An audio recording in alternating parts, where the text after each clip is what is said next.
So we'll start out with section 1, which is why use recruiters? What's the point of networking with a recruiter? Well, number one, are relationships. My job essentially that I get paid for is to make as many friends as I possibly can. That's my job. What a cool job, right? And it is. I just basically get to meet as many people as possible and create a connection with them. And the bigger my network, the faster I can fill my jobs. So if you want to meet somebody who probably at least knows somebody who knows that person you want to meet, the recruiter is going to be that person, right? If you've read Malcolm Gladwell's book, The Tipping Point, he talks about connectors and mavens and salespeople and the way that the dynamics of their networks work. Recruiters are one of the largest, most connected groups you can connect with, especially when you're in job search. So you want to build those relationships and network.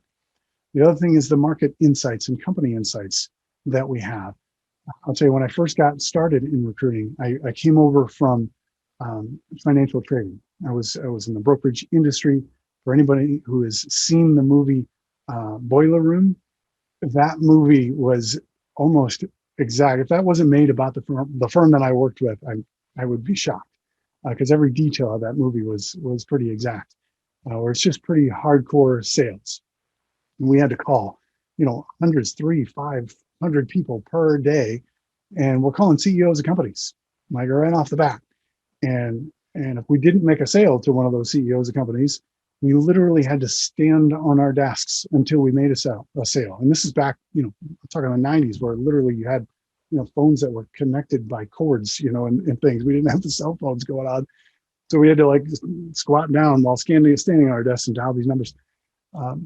And so I was used to calling CEOs, and when I first got in the recruiting world, the new recruiters around me, they're calling HR and they're calling, the first level managers. And I'm like, what are we doing here? This is just rejection after rejection. Let's call the CEOs.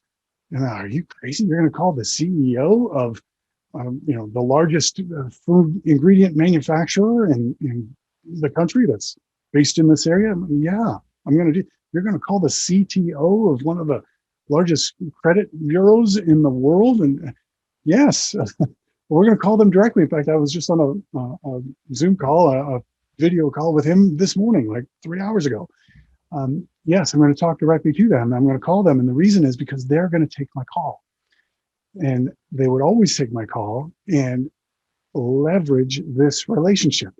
They would build those relationships. It was amazing. Maybe that's how they got to be where they are, because they would let me talk about whatever I want to talk about for the first, 3 or 4 minutes of the call. But then they'd start asking me questions about, I hear that, this other credit bureau is maybe under investigation. You heard anything about that? I'm like, oh yeah, actually. And all of a sudden I realized they're pumping me for information. They're taking my call, but they're leveraging the relationship. But because we have insights that most people don't have, because we're talking directly to these senior leaders. Another reason is the follow-up dynamic that we have versus not working with recruiters, right? If you keep calling that employer every day, multiple times a day of, hey, have you thought about it yet? And what do you think? Are we going to talk again? And what do you think? And then, well, we just talked like 3 hours ago. It comes across maybe a little desperate. Well, for you, that's a little desperate as the candidate, but for me, that's my job, right? And everybody understands that's my job. That's what I do. I'm paid to follow up and help you to make this hire in a timely manner. So that's expected from a recruiter, not so much from the desperation of a candidate needing to get a job, which is the way that might be viewed from the employer. So take advantage of that. The experience that we have in negotiating salaries.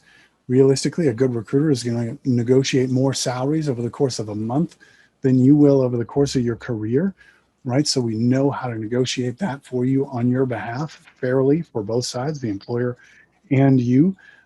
And then third-party referencing, right? So it's one thing for you to apply to a position.